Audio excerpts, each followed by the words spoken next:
Assalamualaikum warahmatullahi wabarakatuh, para sahabat Kang Arjuna di channel yang dirahmati Allah Subhanahu wa Ta'ala. Kali ini kami akan mengupas isi kitab Sirrul Asror, karya Agung Tuan Syekh Abdul Qadir Jailani. Seorang waliullah, imamnya para wali, seorang praktisi tasawuf yang sangat masyhur kewaliannya. Selamat mendengarkan dan merenungkan bab ke-1 tentang permulaan penciptaan. Semoga Allah Subhanahu wa Ta'ala memberikan kamu kejayaan di dalam amalan-amalan kamu yang disukainya, dan semoga kamu memperolehi keridhoannya. Fikirkan, tekankan kepada pemikiran kamu dan fahamkan apa yang aku katakan. Allah yang Maha Tinggi pada permulaannya menciptakan cahaya Muhammad daripada cahaya suci keindahannya. Dalam hadis qudsi Dia berfirman, Aku ciptakan ruh Muhammad daripada cahaya wajahku. Ini dinyatakan juga oleh Nabi Muhammad Shallallahu Alaihi Wasallam dengan sabdanya, mula-mula Allah ciptakan ruhku. Pada permulaannya diciptakannya sebagai ruh suci, mula-mula Allah ciptakan kalam. Mula-mula Allah ciptakan akal. Apa yang dimaksudkan sebagai ciptaan permulaan itu ialah ciptaan hakikat kepada Nabi Muhammad Shallallahu Alaihi Wasallam, kebenaran tentang Muhammad yang tersembunyi. Dia juga diberi nama yang indah-indah. Dia dinamakan Nur, cahaya suci, karena dia dipersucikan dari kegelapan yang tersembunyi di bawah sifat Jalal Allah. Allah yang Maha Tinggi berfirman, sesungguhnya telah datang kepada kamu dari Allah cahaya dan kitab yang menerangkan. Al-Ma'idah, ayat 15, Dia dinamakan akal yang meliputi, akal, karena dia telah melihat dan mengenali segala-galanya. Dia dinamakan kalam karena dia menyebarkan hikmah dan ilmu, dan dia mencurahkan ilmu ke dalam huruf-huruf. Roh Muhammad adalah zat atau hakikat kepada segala kejadian, permulaan dan kenyataan alam maya. Baginda Shallallahu Alaihi Wasallam menyatakan hal ini dengan sabdanya, Aku daripada Allah dan sekalian yang lain daripadaku. Allah yang Maha Tinggi menciptakan sekalian roh-roh daripada roh Baginda Shallallahu Alaihi Wasallam di dalam alam kejadian yang pertama, dalam bentuk yang paling baik. Muhammad adalah nama kepada sekalian kemanusiaan di dalam alam arwah. Dia adalah sumber, asal-usul dan kediaman bagi sesuatu dan segala-galanya. 4.000 tahun selepas diciptakan cahaya Muhammad, Allah ciptakan aras daripada cahaya mata Muhammad. Dia ciptakan makhluk yang lain daripada aras. Kemudian dia hantarkan roh-roh turun kepada peringkat penciptaan yang paling rendah, kepada alam kebendaan, alam jirim dan badan. Kemudian kami turunkan ia kepada peringkat yang paling rendah.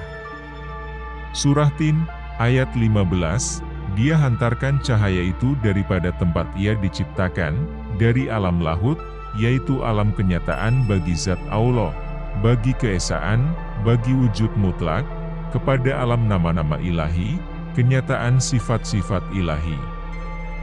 Alam bagi akal asbab kepunyaan roh yang meliputi, roh universal. Di sana dia pakaikan roh-roh itu dengan pakaian cahaya, roh-roh ini dinamakan roh pemerintah. Dengan berpakaian cahaya mereka turun kepada alam malaikat. Di sana mereka dinamakan roh rohani.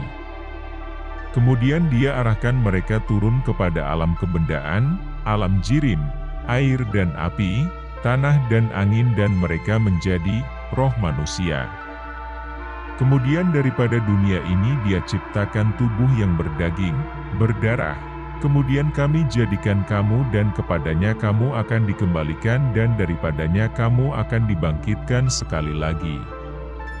Surah Taha, ayat 55. Selepas peringkat-peringkat ini Allah memerintahkan roh-roh supaya memasuki badan-badan dan dengan kehendaknya mereka pun masuk. Maka apabila aku sempurnakan kejadiannya dan aku tiup padanya rohku. Surah Syad, ayat 72, sampai masanya roh-roh itu terikat dengan badan, dengan darah dan daging dan lupa kepada asal-usul kejadian dan perjanjian mereka. Mereka lupa tatkala Allah ciptakan mereka pada alam arwah, Dia telah bertanya kepada mereka, "Adakah aku Tuhan kamu?" Mereka telah menjawab, "Iya," bahkan mereka lupa kepada ikrar mereka.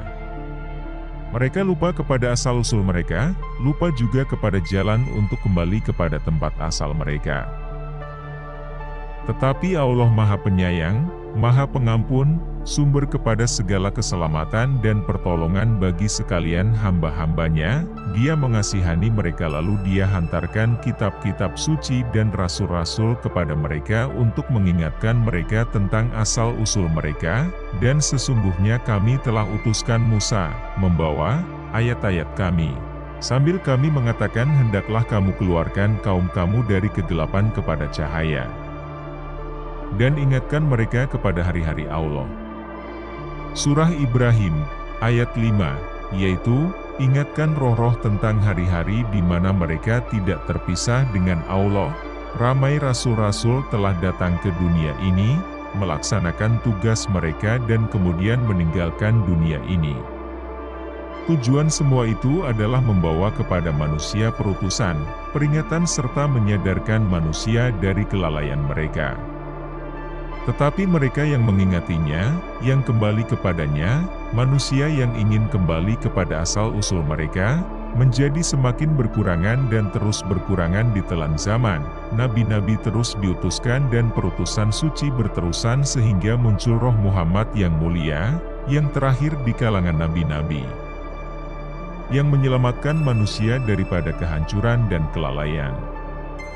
Allah yang Maha Tinggi mengutuskannya untuk membuka mata manusia, yaitu membuka mata hati yang ketiduran. Tujuannya ialah mengejutkan manusia dari kelalaian dan ketidaksedaran dan untuk menyatukan mereka dengan keindahan yang abadi, dengan penyebab, dengan zat Allah. Allah Subhanahu wa Ta'ala berfirman, "Katakan, inilah jalanku yang aku dan orang-orang yang mengikuti aku kepada Allah dengan pandangan yang jelas, basirah." Surah Yusuf, ayat 108. Ia menyatakan jalan Nabi Muhammad Shallallahu Alaihi Wasallam. Baginda Shallallahu Alaihi Wasallam dalam menunjukkan tujuan kita telah bersabda, "Sahabat-sahabatku adalah umpama bintang di langit. Sesiapa daripada mereka yang kamu ikuti kamu akan temui jalan yang benar, pandangan yang jelas, basirah, datangnya daripada mata kepada roh." Mata ini terbuka di dalam jantung hati orang-orang yang hampir dengan Allah, yang menjadi sahabat Allah. Semua ilmu di dalam dunia ini tidak akan mendatangkan pandangan dalam, basirah. Seseorang itu memerlukan pengetahuan yang datangnya daripada alam gaib yang tersembunyi, pengetahuan yang mengalir daripada kesedaran ilahi, dan kami telah ajarkan kepadanya satu ilmu dari sisi kami, ilmu laduni. Surah Kahfi, ayat 65, apa yang perlu seseorang lakukan ialah mencari orang yang mempunyai pandangan dalam, basirah, yang mata hatinya celik, dan cetusan serta perangsang. Daripada orang yang seperti ini adalah perlu guru yang demikian, yang dapat memupuk pengetahuan orang lain, mestilah seorang yang hampir dengan Allah dan berupaya menyaksikan alam mutlak. Wahai anak-anak Adam, saudara-saudara dan saudari-saudari, bangunlah dan bertaubatlah, karena melalui taubat kamu akan memohon kepada Tuhan agar dikurniakannya kepada kamu hikmahnya. Berusaha dan berjuanglah.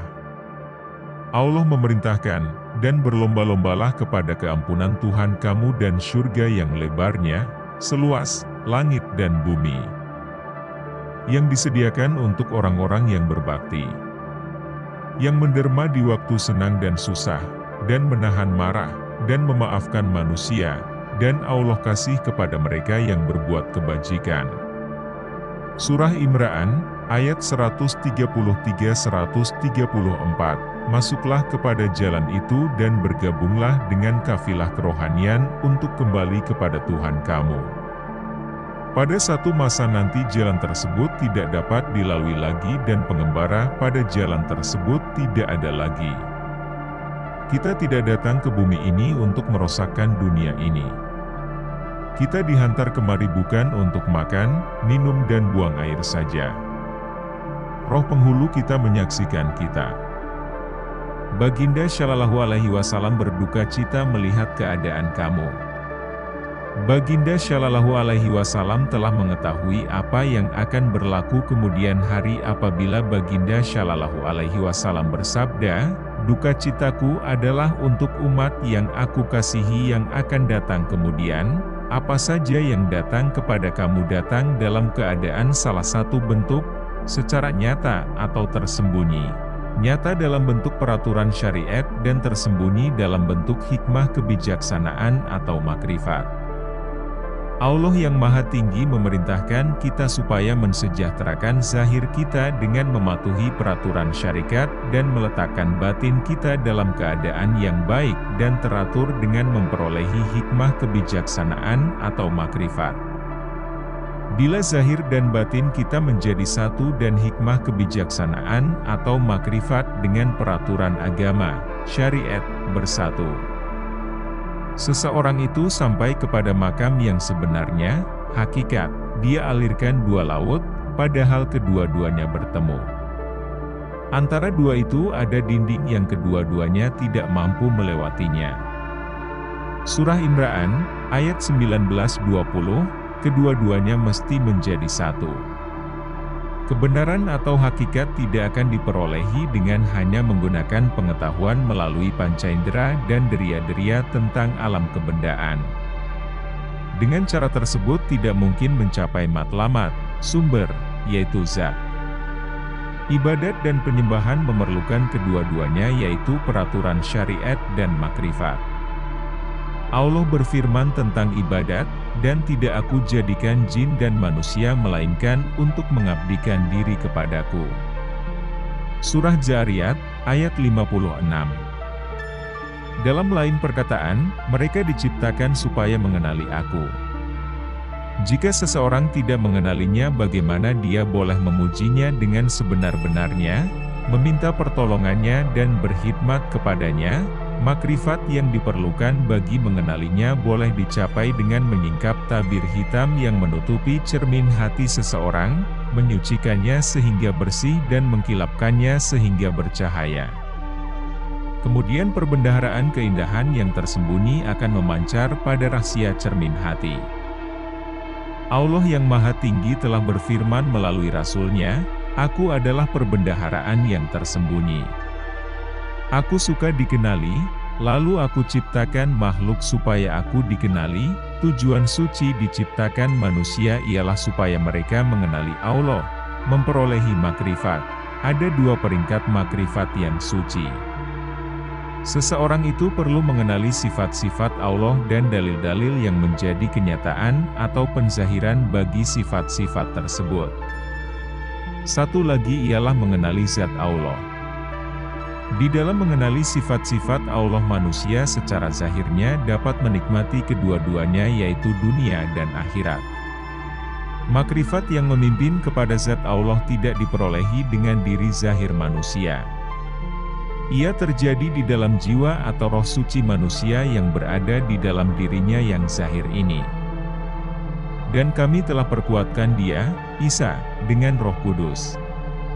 Surah Al-Baqarah, ayat 87, orang yang mengenali zat Allah menemui kuasa ini melalui Roh Kudus, suci, yang dikurniakan kepada mereka. Kedua-dua makrifat tersebut diperolehi dengan hikmah kebijaksanaan yang mempunyai dua aspek, hikmah kebijaksanaan kerohanian yang di dalam dan pengetahuan zahir tentang benda-benda nyata. Kedua-duanya diperlukan untuk mendapatkan kebaikan. Nabi Shallallahu Alaihi Wasallam bersabda, pengetahuan ada dua bagian. Satu pada lidah yang menjadi dalil tentang kewujudan Allah, satu lagi di dalam hati manusia. Inilah yang diperlukan bagi melaksanakan harapan kita. Pada peringkat permulaannya seseorang itu memerlukan pengetahuan syariat. Ini memerlukan pendidikan yang mengenalkan dalil-dalil luar tentang zat Allah yang menyata di dalam alam sifat-sifat dan nama-nama ini. Apabila bidang ini telah sempurna, sampailah giliran pendidikan kerohanian tentang rahasia-rahasia, di mana seseorang itu masuk ke dalam bidang makrifat yang murni untuk mengetahui yang sebenarnya, hakikat. Pada peringkat yang pertama, seseorang itu mestilah meninggalkan segala-galanya yang tidak dipersetujui oleh syariat. Malah kesilapan di dalam melakukan perbuatan yang baik mestilah dihapuskan. Perbuatan yang baik mestilah dilakukan dengan cara yang betul, sebagaimana keperluan pada jalan sufi. Keadaan ini boleh dicapai dengan melatihkan diri dengan melakukan perkara-perkara yang tidak dipersetujui oleh ego diri sendiri dan melakukan amalan yang bertentangan dengan kehendak hawa nafsu.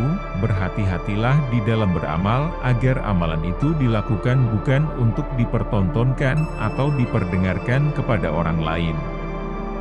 Semuanya mestilah dilakukan semata-mata karena Allah, demi mencari keredaannya. Allah Subhanahu wa Ta'ala berfirman, barang siapa berharap menemui Tuhannya, hendaklah dia mengerjakan amal salih dan janganlah dia mempersekutukan sesuatu dengan Allah dalam ibadahnya kepada Tuhannya. Surah Kahfi, ayat 110. Apa yang diuraikan sebagai daerah makrifat itu adalah tahap penghabisan bagi daerah kejadian yang pertama. Ia adalah permulaan dan merupakan rumah yang setiap orang kembali ke sana. Di sanalah roh suci dijadikan. Apa yang dimaksudkan dengan roh suci adalah roh insan. Ia dijadikan dalam bentuk yang paling baik. Kebenaran atau hakikat tersebut telah ditanam di tengah-tengah hati sebagai amanah Allah. Dia manahkan kepada manusia agar disimpan dengan selamat. Ia bangkit dan menyata melalui taubat yang sungguh-sungguh dan usaha sebenar mempelajari agama. Keindahannya akan memancar ke permukaan apabila seseorang itu mengingati Allah terus-menerus, mengulangi kalimah la ilaha illallah. Pada mulanya kalimah ini diucapkan dengan lidah. Bila hati sudah hidup, ia diucapkan di dalam, dengan hati. Sufi menggambarkan keadaan kerohanian yang demikian dengan menganggapnya sebagai bayi, yaitu bayi yang lahir di dalam hati, dibela dan dibesarkan di sana. Hati memainkan peranan seperti ibu, melahirkannya, menyusun, memberi makan dan memeliharanya. Jika anak-anak diajarkan kepakaran keduniaan untuk kebaikannya, bayi hati pula diajarkan makrifat rohani. Sebagaimana kanak-kanak bersih daripada dosa, bayi hati adalah tulen, bebas daripada kelalaian, ego dan ragu-ragu. Kesucian bayi biasanya menyata dalam bentuk zahir yang cantik. Dalam mimpi, kesucian dan ketulenan bayi hati muncul dalam rupa malaikat. Manusia berharap mendapat ganjaran surga sebagai balasan kepada perbuatan baik, tetapi hadiah-hadiah yang didatangi dari surga didatangkan kemari melalui tangan-tangan bayi hati, dalam kebun-kebun kenikmatan, melayani mereka anak-anak muda yang tidak berubah keadaan mereka. Surah Waqiah, ayat 12-17. Melayani mereka adalah anak-anak muda laksana mutiara yang tersimpan. Surah Tur, ayat 24, mereka adalah anak-anak kepada hati, menurut yang diilhamkan kepada sufi, dipanggil anak-anak karena keelokan dan ketulenan mereka. Keindahan dan ketulenan mereka menyata dalam kewujudan zahir. Dalam darah daging, dalam bentuk manusia. Oleh karena keelokan dan kelembutan sifatnya ia dinamakan anak-anak hati. Tetapi dia adalah manusia sejati yang mampu mengubah bentuk kejadian atau ciptaan karena dia berhubung erat dengan pencipta sendiri. Dia adalah wakil sebenar kemanusiaan. Di dalam kesadarannya tidak ada sesuatu, malah dia tidak melihat dirinya sebagai sesuatu. Tiada hijab, tiada halangan di antara kewujudannya dengan zat Allah. Nabi Muhammad Shallallahu Alaihi Wasallam menggambarkan suasana demikian sebagaimana sabda baginda Shallallahu Alaihi Wasallam, ada masa aku dengan Allah di mana tiada malaikat yang hampir dan tidak juga nabi yang diutus. Maksud Nabi di sini ialah kewujudan lahiriah yang sementara bagi Rasulullah sendiri. Malaikat yang paling hampir dengan Allah ialah cahaya suci Muhammad Shallallahu Alaihi Wasallam. Kejadian pertama, dalam suasana kerohanian itu Baginda Shallallahu Alaihi Wasallam sangat hampir dengan Allah sehingga wujud zahirnya dan rohnya tidak berkesempatan menghijabkannya dengan Allah. Baginda Shallallahu Alaihi Wasallam menggambarkan lagi suasana demikian, ada surga Allah yang tidak ada mahligai dan taman-taman, atau sungai madu dan susu, surga yang di dalamnya seseorang hanya menyaksikan wajah Allah yang Maha Suci. Allah Subhanahu wa Ta'ala berfirman, beberapa muka pada hari itu berseri-seri. Kepada Tuhannya dia memandang.